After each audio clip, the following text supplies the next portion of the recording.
9వ అధ్యాయము 5వ వచనం చదువుదాం. యెరూషలేము ప్రజలు ఏల విశ్వాసఘాతుకులై నిత్యము ద్రోహము చేయుచున్నారు.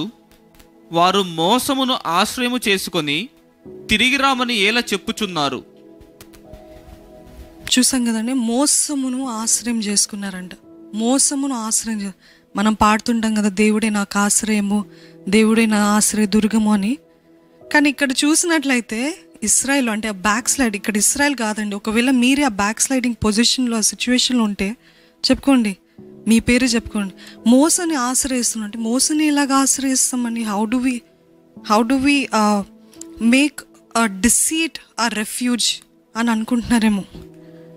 అపవాది చూసినట్లయితే వాడికి 3 బిరుదులు, పేర్లు ఉన్నాయి, ఎన్నో పేర్లు ఉన్నాయి. కానీ దేవుడు ఇచ్చాడు ఏంటిదంటే, వాడు మోసగాడు, వాడు హంతకుడు, ఇంకోటి ఏంటిదంటే హీజ్ అ లయర్,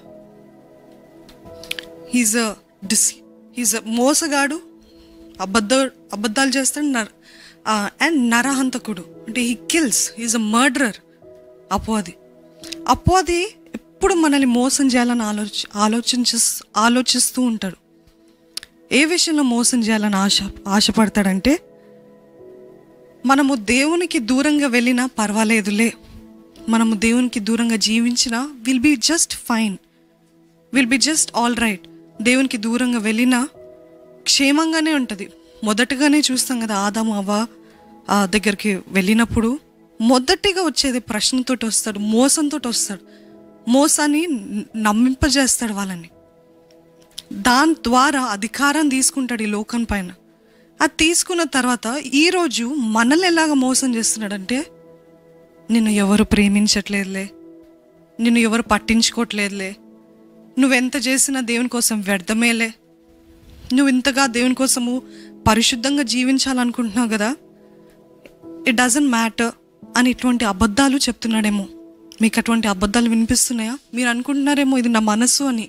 అది మీ మనసు కాదండి, అది అపవాది చెప్పే అబద్ధం. ఏంటిదంటే, నువ్వు పరిశుద్ధంగా జీవిస్తున్నావా దేనికోసం?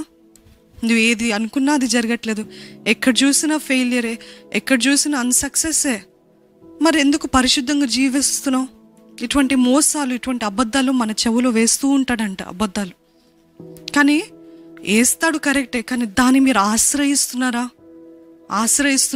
అంటే మోసాన్ని ఆశ్రయిస్తున్నారా అంటే అబద్ధాన్ని ఆశ్రయిస్తున్నారా? ఎప్పుడైతే దాన్ని నమ్మి దాని తగ్గట్టు మనం జీవిస్తామో మనము దాన్ని ఆశ్రయిస్తున్నాం అన్నమాట.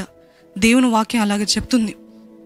మోసాన్ని ఆశ్రయిస్తున్నారా? ఈరోజు అబద్ధాన్ని ఆశ్రయిస్తున్నారా? మీకు సరి అయినది ఏది చేయాలో తెలుసుకొని కూడా ఇది తెలిసి కూడా అబద్ధాన్ని చేస్తున్నారు చూడండి, అంటే మోసాన్ని నమ్ముతున్నారు చూడండి. అదే దేవుడు చెప్తున్నాడు, అదే దేవుడు ఖండిస్తున్నాడు ఈరోజు. ఏంటిదంటే, how long will you refuse to listen to me? ఎంతకాలం మోసపోతావు, ఎంతకాలం అబద్ధాన్ని వింటూ ఉంటావు, దాని ప్రకారం జీవిస్తూ ఉంటావు. నువ్వు పరిశుద్ధంగా జీవించు అని ఒక విధంగా ఒక సైడ్లో పరిశుద్ధాత్మ దేవుడు ప్రేరేపిస్తూ ఉంటాడు, మరొక సైడ్లో అపవాది ఎందుకు వచ్చింది గిలే, దేనికోసంలే, ఏది ప్రతిఫలం ఏది? నువ్వు నీ భార్యని భర్తను విడిచి వేరే వ్యక్తితోటి వెళ్ళు అని అబద్ధాలు చెప్తూ ఉంటాడు. ఈ భర్తతోటి లేకపోతే ఈ భార్యతోటి నీకు సంతోషం లేదులే, ఎప్పుడు చూసిన గొడవలే, కలవరాలే, ఇంకా లైఫ్ లాంగ్ ఇలాగే ఉంటుంది, it will be like this, it won't change అని ఇటువంటి అబద్ధాలు మన చెవిలో వేస్తూ ఉంటాడనమాట.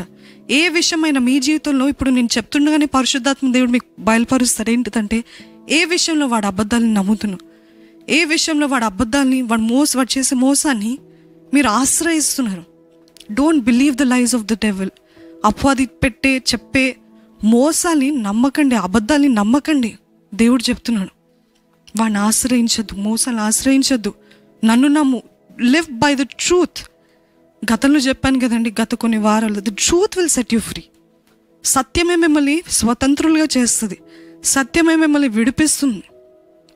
అబద్ధాలు వినకండి, అబద్ధాలని ఆచరించకండి, అబద్ధాల్లో జీవించకండి. నేను దేవుని కోసం ప్రయాసపడుతున్నానే, నేను నా కుటుంబం కోసం ప్రయాసపడుతున్నానే, లేకపోతే నేను ఇంతగా ఓర్చుకుంటున్నాను, నేను ఇంతగా సహిస్తున్నాను, ఇంకా చాలు, నువ్వు సహించింది చాలు, నువ్వు భరించింది చాలు, నువ్వు ఓర్చుకుంది చాలు, ఇంకా తిరగబడు. నువ్వు తిరగబడితేనే వాళ్ళ మాట వింటారు. నువ్వు తిరగబడు, లేకపోతే నువ్వు వదిలి వెళ్ళిపో, లేకపోతే నువ్వు ఇది ఆపివేసే అని నువ్వు చేసే మంచి కార్యాలను ఆపివేస్తున్నాడంటే మీరు వాడి మోసాల్ని నమ్ముతున్నారు. దయచేసి గమనించండి, మోసాన్ని ఆశ్రయించకండి.